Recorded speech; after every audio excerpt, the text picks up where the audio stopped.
Doctor صاحب، تعلیم کے ساتھ تربیت بہت ضروری ہے اور کہتے ہیں کہ تعلیم کی کھڑکی سے تربیت کی کرنیں نہیں چھنتی.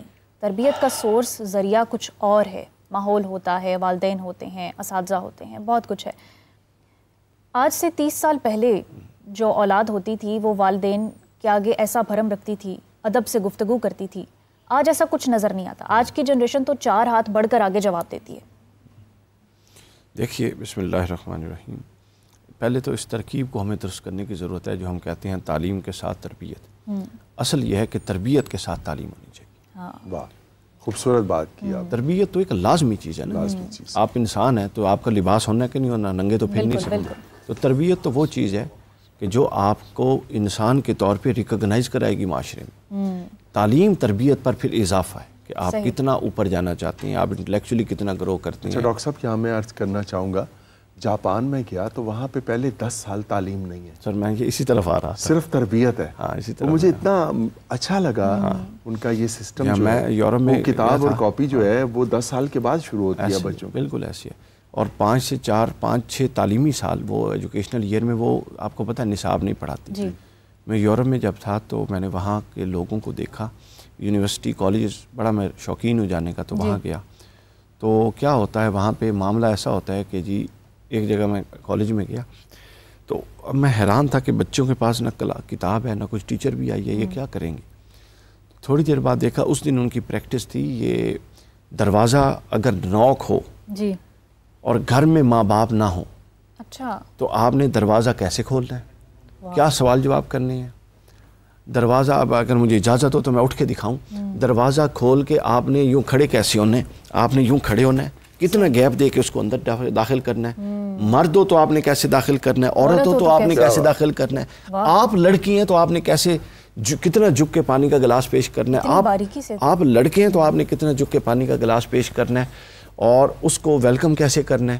پھر اس کلاس کے اندر وہ بتا رہے تھے کہ اگر فون آ جائے اور گھر میں کوئی نہ ہو تو آپ نے فون ریسیو کیسے کرنا ہے، اس کو ہیلو السلام کیسے کرنا ہے، اس کے بعد آپ نے میسج کیسے لینا ہے. ادھر ہمارے ہاں والدین کہتے ہیں کہ بیٹا بول دو کہ میں گھر پہ نہیں. ہاں، میسج کیسے لینا ہے اور پھر آپ نے اس کو اچھی گریٹنگز کے ساتھ کلوز کیسے کرنا ہے. میں حیران ہو گیا. پھر ایک اور جگہ پر گیا، وہاں پر پریکٹس یہ تھی انہوں نے ایک روم بنایا ہوا تھا، لیونگ روم، کلاس روم کے ساتھ لیونگ روم. وہ لیونگ روم رہنے کے لیے نہیں تھا، وہ لیونگ روم ڈیمونسٹریشن کے لیے تھا، مینرز سکھانے کے لیے. مینرز. اب آپ یہاں سے جائیں گے، آپ نے اپنا بیگ کیسے رکھنا ہے. یونیفارم ہمارے یہاں آتے ہیں اور یوں اٹھا کے بیگ اور یونیفارم پھینکتے ہیں. شوز اپنے ریکس میں رکھنے ہیں کہ نہیں. یہ ہیں جس کو آپ لائف سکلز کہیں. صحیح. اس کے ساتھ تربیت کا اگلا مرحلہ آتا ہے رشتوں کی پہچان. ٹھیک ہے، مغرب میں یہ نہیں ہے لیکن جو بیس ہے وہ تو وہاں موجود ہے. ہمارے ہاں پھر دینی چونکہ قدریں. پھر یہ ہے کہ آپ جب یہ تربیت کا یہ پہلا سٹیپ. دوسرا سٹیپ یہ آپ کو پتہ ہو ماں کے سامنے کس لہجے میں بات ہوگی، باپ کے سامنے کس لہجے میں بات ہوگی. آپ کو ٹون کا پتہ ہو کہ ماں کے سامنے کیا ٹون اپنائی جا سکتی ہے، پھر اس کے سامنے بھائیوں کے ساتھ، دوستوں کے ساتھ. سمجھیے. تو تربیت وہ چیز ہے، میری بہن ذہن میں رکھ لیں، میری تربیت سے سب لوگ متاثر ہوں گے. میری تعلیم، میرا گریڈ سر 4 ہے یا میرا گریڈ 1 ہے، آپ کو اس سے کوئی فرق نہیں پڑتا. اور اگر میں بد اخلاق ہوں تو آپ کو بھی فرق پڑے گا، میرے ساتھ رہنے والوں کو بھی فرق پڑے گا. الٹیمیٹلی جو آپ کی شخصیت ہے وہ آپ کے اخلاق سے پہچانی جاتی ہے. حافظ صاحب، آج کل کی جنریشن کو پیار سے، ڈانٹ سے سمجھائیں بھی تو والدین کو برابر جواب ملتا ہے. کیا وجہ ہے اس کی؟ اس کی بڑی وجہ ہے کہ گفتگو کا موضوع ہے کہ بچوں کی تربیت کیسے کرنی ہے. یہاں پہ تعلیم بالغاں کی ضرورت ہے. جنہوں نے تربیت کرنی ہے ان کی اپنی تربیت ہونے والی ہے. میں آپ کو ایک یہاں پہ بہت معافی کے ساتھ کہ یہ آپ نے بہت ہی زبردست پوائنٹ جو ہے اس پہ بات کی. میں نے پچھلے دنوں اپنے بیٹے سے کہا، میں نے کہا بیٹا گھر میں اماں بھی بہن بھی سارے 5 وقت کی نماز پڑھتے ہیں تو آپ بھی 5 وقت کی نماز پڑھا کریں.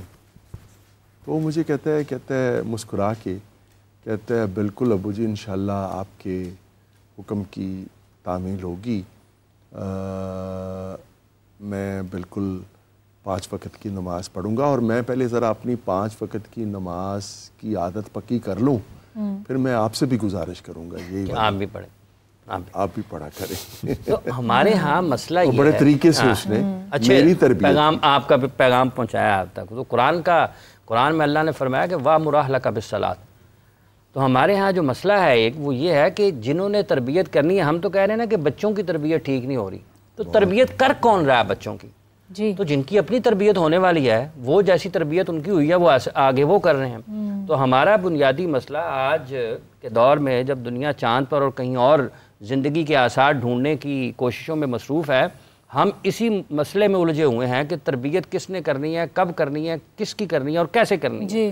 تو ہم اگر اس بنیادی چیزوں سے نہیں نکلیں گے تو ہم تو یہی کرتے رہیں گے، دنیا آئے گی، مارے گی، پیٹے گی، ہم وکٹم کارڈ ہم نے بننے کا ہمیں بہت عادی ہیں، ہم چونکہ غلام رہے ہیں صدیوں تک، تو ہمیں وہی ہے، بس رونا دھونا ہم سے کرا لیں، وہ سب سے اچھا کر لیں گے۔ کوئی اپنی ذمہ داری لے کر کھڑا ہونا نہیں چاہتا، وہ کہتے ہیں یار میں نے اس نے مار دیا، مجھے اس نے مار دیا، میرے لیے وہ باتیں کرتا رہتا ہے۔ مطلب بچے تو چغلیاں نہیں کرتے نا ڈاکٹر صاحب، بچے تو نہیں کرتے نا، کون کرتا ہے؟ بڑے کرتے ہیں۔ ہم اتنے بدبخت ہیں، اتنے بدبخت ہیں کہ 2 لوگ بیٹھے ہوں گے نا، اپنے لیے وقت نہیں ہوگا، کسی تیسرے کے اوپر اپنا وقت ضائع کر رہے ہوں گے، 3 بیٹھے ہوں گے، تینوں کے پاس اپنی بات نہیں ہوگی، کسی چوتھے پہ اپنا وقت ضائع کر رہے ہوں گے، 4 بیٹھے ہوں گے، اپنی باتیں نہیں ہوں گی، کسی 5 میں جو موجود ہی نہیں ہے اس کے اوپر اپنا وقت ضائع کر رہے ہوں گے۔ تو ان چاروں نے اپنے چھوٹوں کی کیا تربیت کرنی ہے؟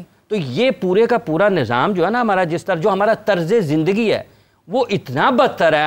ہم ہیں مسلمان الحمدللہ رب العالمین، لیکن الف الحم سے شروع ہو جائیں اور ون ناس تک مجھے بتائیں کہاں پر آپ کو تفسیر نظر آتی ہے۔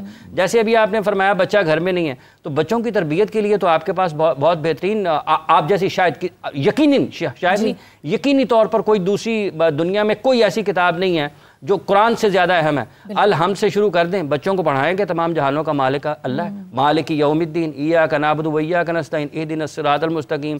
بچوں کو بتائیں کہ اللہ نے کہا لعنت اللہ علی الکاذبین ان اللہ لا یحب الخائنین۔ بچوں کو بتائیں کہ اللہ نے فساد کرنے والوں کو پسند نہیں کرتا۔ بچوں کو بتائیں کہ وَيُقِيمُونَ الصَّلَاةَ وَمِمَّا رَزَقْنَاهُمْ يُنْفِقُونَ۔ بچوں کو بتائیں کہ وَأَقِيمُوا الصَّلَاةَ وَآتُوا الزَّكَاةَ وَارْكَعُوا مَعَ الرَّاكِعِينَ۔ جو 10 سال کا بتائیں گے تب جب کریں گے۔ حافظ صاحب آپ کی بات ہے نا جی، آگے بڑھاؤں گے، کس نے کرنی ہے؟ بڑوں کی ضرورت ہے، بچوں کی نہیں، بڑوں کی ضرورت ہے۔ پہلے بچے اپنی تربیت کریں۔ بجائے اشارہ فرمایا کہ والدین کو بھی تربیت کی ضرورت ہے۔ آج کے والدین جب بچوں کو سمجھاتے ہیں کہ ماضی میں ایسے ہوا تھا، ویسے ہوا تھا، یا ہمیں جن ہستیوں کی مثالیں دی جاتی ہیں، تو بچے کہتے ہیں پہلے آپ خود تو اس پر عمل پیرا ہوں۔ کیا فرمائیں گے؟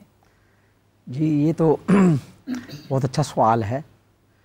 اصل میں یہ ہے کہ میں تھوڑا سا اس کی طرف اشارہ کرتا ہوں کہ چھوٹا منہ بڑی بات، انہیں آداب کی کمی ہے، ایٹیکیٹس کی کمی ہے۔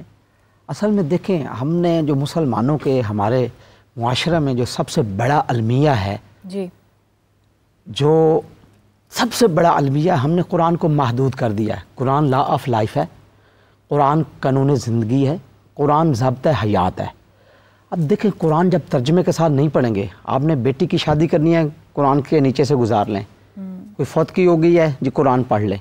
جب قرآن کو آپ محدود کر دیں گے، بلند الماری میں غلاف میں پردے میں بند کر کے رکھ دیں گے، وہ تو قانون زندگی ہے، بک لیٹ ہے، انسان کے اطوار، طریقے، سلیقے گزارنے کا ہر چیز بیان کر رہی ہے۔ اب دیکھیں میں ایک مثال دیتا ہوں، اللہ رب العزت خود، اللہ رب العزت وَعَلَّمَهُ شَدِيدُ الْقُوَىٰ، سورہ نجم 27واں پارہ، اللہ رب العزت استاد ہے رسول اللہ کا،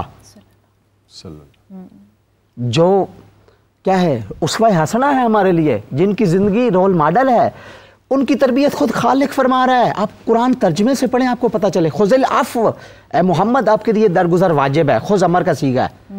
وَأْمُرْ بِالْعُرْفِ، اچھی باتوں کا حکم دے، یہ اللہ حکم دے رہا ہے، اپنے نبی کو دے رہا ہے جو سید الانبیاء ہے، سید الرسول ہے، اس کی تربیت فرما رہا ہے قرآن میں کہ وَأْمُرْ بِالْعُرْفِ، اچھی باتوں کا حکم دیں۔ خذ العفو، کیا کریں؟ آپ کے لیے معافی ضروری ہے، دامن کا جو ہے عفو کا دامن پکڑ لیں۔ اچھا، وَأَعْرِضْ عَنِ الْجَاهِلِينَ، جہلاء سے اعراض کریں۔ اذا مروا باللغو مروا کراما، جب لغو فضول کاموں سے گزریں تو مروا کراما، عزت کے ساتھ گزر جائیں۔ توجہ فرما رہے ہیں؟ اس طرح میرے نبی کی اللہ رب العزت تربیت فرما رہا ہے۔ ہم صرف کیا کرتے ہیں؟ ہم قرآن ترجمے سے نہیں پڑھتے۔